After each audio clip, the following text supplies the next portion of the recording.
মহাশিৱৰাত্ৰি উপলক্ষে দক্ষিণ অসমৰ বৰাক উপত্যকাৰ ঐতিহ্যমণ্ডিত শৈৱতীৰ্থ ভুৱন পাহাৰত অহা ২৫ ফেব্ৰুৱাৰীৰ পৰা আৰম্ভ হ'ব ভুৱন মেলা।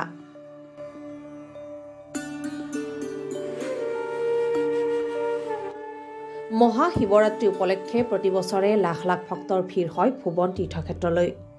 ভুৱন মেলা শান্তিপূৰ্ণ আৰু নিৰাপদে সম্পূৰ্ণ কৰিবলৈ সাজু কাছাৰ জিলা প্ৰশাসন আৰু আৰক্ষী প্ৰশাসন। তীৰ্থযাত্ৰীসকলৰ বাবে সকলো ধৰণৰ নিৰাপত্তা ব্যৱস্থা গ্ৰহণ কৰা হৈছে। আৰক্ষী প্ৰশাসনৰ পৰা স্বাস্থ্য বিভাগ, NDRF, অৰ্ধসামৰিক বাহিনীলৈ তীৰ্থযাত্ৰীসকলৰ নিৰাপত্তাৰ কামত নিয়োজিত হ'ব।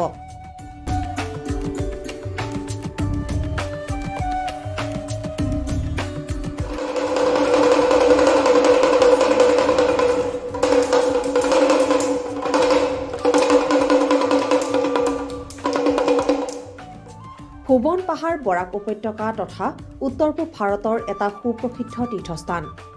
সাধাৰণতে শিৱ চতুৰ্দশী আৰু দৌল উৎসৱত ভক্তসকলে ভুৱন বাবাৰ দৰ্শন কৰে।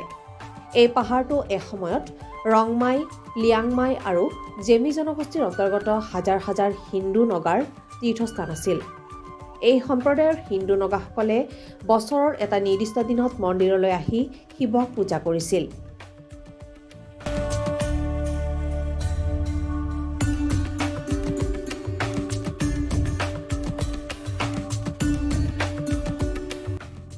ইয়াৰ উপৰিও চাহ বাগিচা আৰু ইয়াৰ আশে-পাশে থকা অঞ্চলৰ পৰা ভক্তৰ এক বৃহৎ দল এই মন্দিৰলৈ পূজা কৰিবলৈ আহে।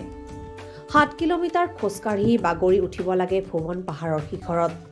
সেই ভুৱন পাহাৰৰ মন্দিৰৰ ঠিক ওচৰতে আছে ৰহস্যময় এটা পুখুৰীও, য'ত গা ধুই লাখ লাখ ভক্তই পূজা অৰ্চনা কৰে মহাদেৱৰ।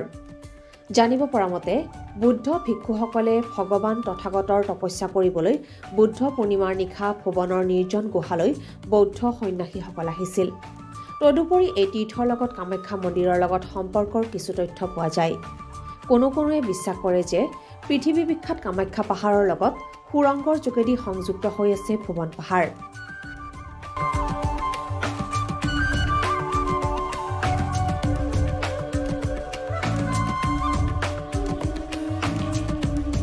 ভুৱন পাহাৰৰ প্ৰায়বোৰ মূৰ্তি ৭ম শতিকাৰ পৰা ১০ম শতিকাৰ আৰু ইয়াৰ আঁৰত স্থানীয় একাংশ ৰজাৰ পৃষ্ঠপোষকতাক অস্বীকাৰ কৰিব নোৱাৰি।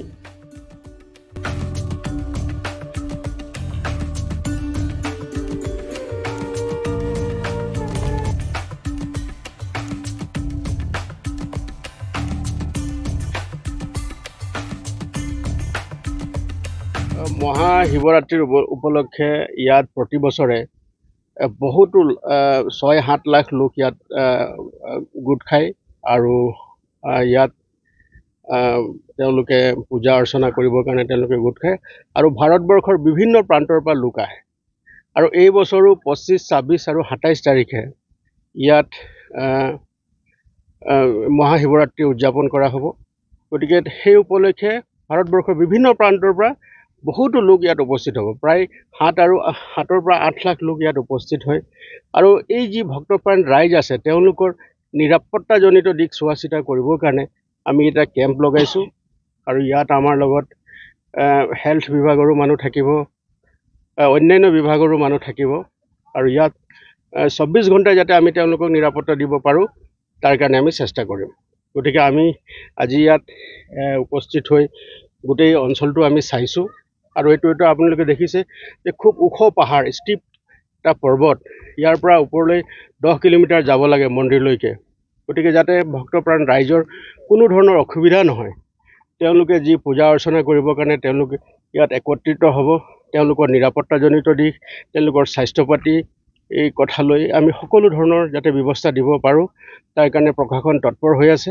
আৰু আমাৰ ইয়াত আৰক্ষী ফালৰ পৰা এটা বিশেষ কেম্প থাকিব, ওপৰলৈকে আমাৰ মানুহ থাকিব, ফায়াৰ ছাৰ্ভিচৰ মানুহ থাকিব। গতিকে আমি এটা ফুল প্ৰুফ ছিকিউৰিটি মেজাৰ্ছ ভক্তপ্ৰাণ ৰাইজৰ কাৰণে দিবৰ কাৰণে আমি চেষ্টা কৰিম। 150ৰ পৰা 200 আমাৰ আৰক্ষীৰ লগতে পেৰামিলিটাৰী ফ'ৰ্চেছ, অৰ্ধসামৰিক বাহিনী আমাৰ ইয়াত থাকিব। আৰু 24 ঘণ্টাই তেওঁলোকৰ ভক্তপ্ৰাণ ৰাইজৰ নিৰাপত্তাৰ খাতিৰত আমাৰ যি লোক আছে তেওঁলোকে তৎপৰ হৈ থাকিব। গতিকে আমি এটাই বিষয় চাইছোঁ যে যোৱা বছৰো ইয়াত ভক্তপ্ৰাণ ৰাইজৰ মৃত্যু হৈছে, যাতে এনেকুৱা এটা পৰিস্থিতি ইয়াত সৃষ্টি নহয়। গতিকে আমি তাৰ কাৰণে প্ৰশাসনে ইয়াত সকলো ধৰণৰ ব্যৱস্থা কৰিছোঁ। তেওঁলোক যাতে ওপৰলৈ যেতিয়া যাওঁতে তাত ৰেষ্ট ল'ব পাৰে, তাৰ কাৰণে জিলা প্ৰশাসনে ব্যৱস্থা কৰিছে।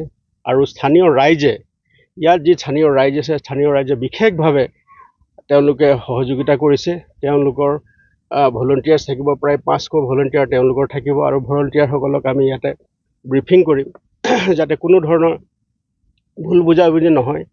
আৰু ইয়াত যিসকল ৰাইজ আহে তাত যাতে কোনো এনেকুৱা ধৰণৰ দুষ্কৃতিকাৰী লোক অতৰ্কিতে সোমাই আহি যাতে কোনো ধৰণৰ তেওঁ যাতে দুষ্কৃতিমূলক কাৰ্য যাতে তেওঁ সম্পাদন কৰিব নোৱাৰে, তাৰ কাৰণে আমি সকলো ধৰণৰ কাৰ্য ব্যৱস্থা গ্ৰহণ কৰিছোঁ। আৰু আমি ভক্তপ্ৰাণ ৰাইজৰ যাতে ইয়াত তেওঁলোকে পূজা অৰ্চনা কৰিবলৈ তেওঁলোকে আহিব, তেওঁলোকৰ যিটো নিৰাপত্তাজনিত দিশ, সেইটো এটা ফুল প্ৰুফ ছিকিউৰিটি মেজাৰ্ছ আমি ব্যৱস্থা কৰিছোঁ।